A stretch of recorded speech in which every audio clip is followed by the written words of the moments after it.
r/AskReddit fellow scumbags of Reddit. What's the worst thing you've ever done? After a house party, multiple people slept over. My friend was on a queen-sized bed by himself. I grabbed him and put him on the floor and then pushed him under the bed. He was super runk. He woke up in the morning, still runk and screaming. For a couple of seconds he thought he was in a coffin. Edit, super not supper. But who knows what he was up to that night. Edit second, party not part. But who knows what that house was up to that night. Edit third, I pushed him under the bed because I didn't want to step on him when I woke up. Yes, I took him off the bed so I can sleep on it. But I was also runk. So who knows what I was up to that night. We used to do something called coffining when people passed out on our couch. We had two couches that were the same size and we would flip one over and put it on top of the other one, encasing the person into couches. When little Timmy fell asleep one hazy, crazy night, he dreamt of seas and oceans deep in shining beams of light. He dreamt of birds and herds of beasts, of clouds and moons and stars, of dancing cats and fancy feasts on Jupiter and Mars. He dreamt of all that was before, and all that's still to be, and all that is, and all, and more, for you, and him, and me. He dreamt of endless spreads and spans, of time and space beside, but Timmy's friends had other plans, and Timmy ducking died. College friend burnt her whole apartment building to the ground. Not a joke. About 10 minutes after the fact, while we are literally sitting there watching the whole building engulfed in flames, I tried to lighten the mood and turned to her and said, "What the hell? Were you trying to cook or something?" It was a grease fire. She was cooking bacon. She started crying and I felt terrible. She was probably going to cry no matter what you were going to say. "Hey, what's that smell?" "Oh, it's bacon. Seasoned with everything I've ever owned or worked for." Do you think she hates bacon now? Do you think she's had it since? Surely she wouldn't cook it again. Do you think she has people cook it for her? I stole The Legend of Zelda: Link's Awakening from a classmate when I was 7 years old. My guilt reached fever pitch when the game itself started calling me thief. Did you live in Lockport? Nah. Did you steal my game? I live in Sweden. Regardless, you cannot have your game back. I went to an ultimate frisbee tournament as a coach one year in middle school. In the finals match the opposing coach asked why I wasn't playing. I told him my make-a-wish was to coach a frisbee team, assuming he would get that I was joking. He replied by telling me his son was getting his wish in the coming month. His face when I said I was joking and apologized still haunts me. Edit, wow, you guys liked my pain. Also thank you kind sir for my first gold. Woo. Joke's on you. He was joking. He out scumbagged you. I do not think that would make him a bigger scumbag lol. I stole one piece from 1,000 jigsaw puzzles at a naming ceremony I attended with my parents. BRB. Calling FBI you terrorist scumbag. Just tell the FBI agent listening to you through your phone. When I was a kid, I put some dishwashing liquid and water in a squirt gun. When the ice cream man came, he asked what I wanted. I said I wanted a drumstick.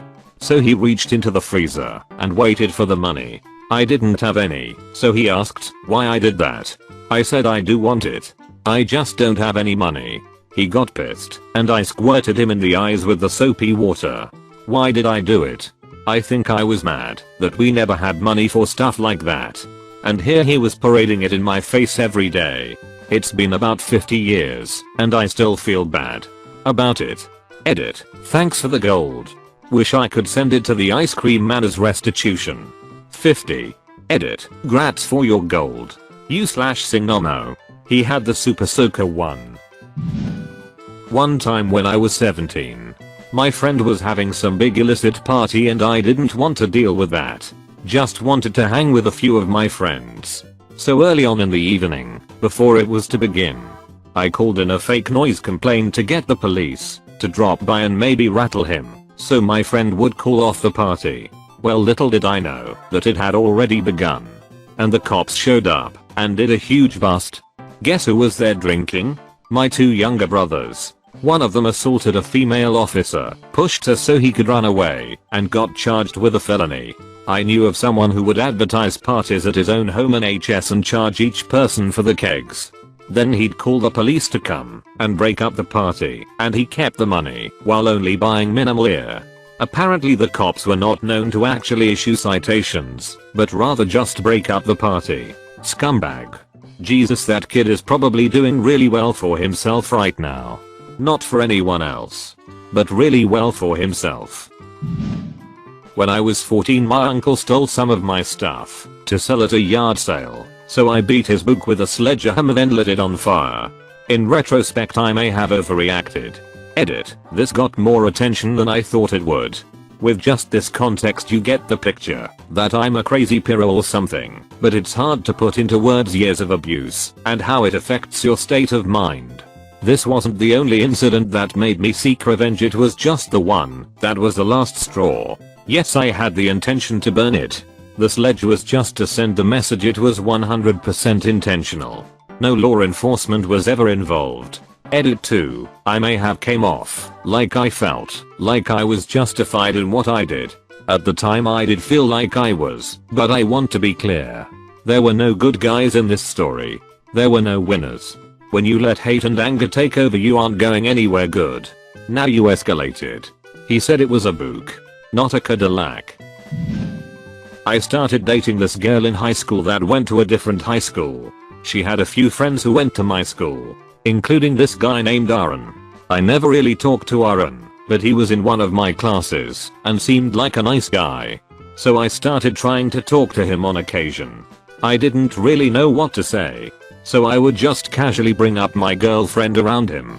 But it never led to any conversation, which was surprising because he was a pretty charismatic guy. About a year later, my then girlfriend and I were watching TV and a character but dialed someone on accident, and she said ugh. That happened to me when I was dating Aaron. This surprised me because we had already talked about all of our exes and Aaron was never named.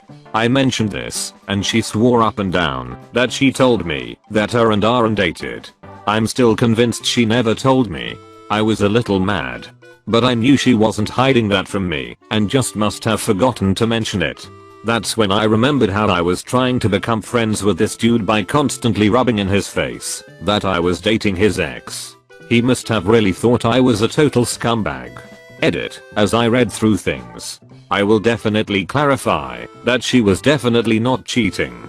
I know that might be hard for some people to believe, but she wouldn't do that. She broke up with him like a year before we started dating. There was no side dude. All three of us are probably too nice to do anything like that. Also, to the people who are shocked that this is the worst thing I've done, I have done worse things. This is just the better story. However, I still am a very good guy. Humble too. Araron. You wanna go to war, Billicky? I never ceded my torrents after completion. Take what you can. Give nothing back. I mean, isn't that what pirates were like anyway? In college I attended a house party with a group of my friends. About 3 hours into the party I notice everyone is flocking to the backyard. I follow the crowd and realize that my group of friends has gotten into a fight with another group of guys. As I approach, I hear a girl say, "This is ridiculous. I'm calling the police." I look at her and say, "You're obviously drunk. You're slurring your words. Let me talk to the police." She hands me her phone and I threw it as far as I possibly could. Yelled to my friends, "Yo, we gotta get out of here now." And we all bolted. Always kinda felt bad about throwing her phone, but hey, I'm a problem solver. I don't know why, but the imagery is just so funny to me. I'm often reminded of this story, and although I'm somewhat ashamed and definitely remorseful, it always makes me laugh.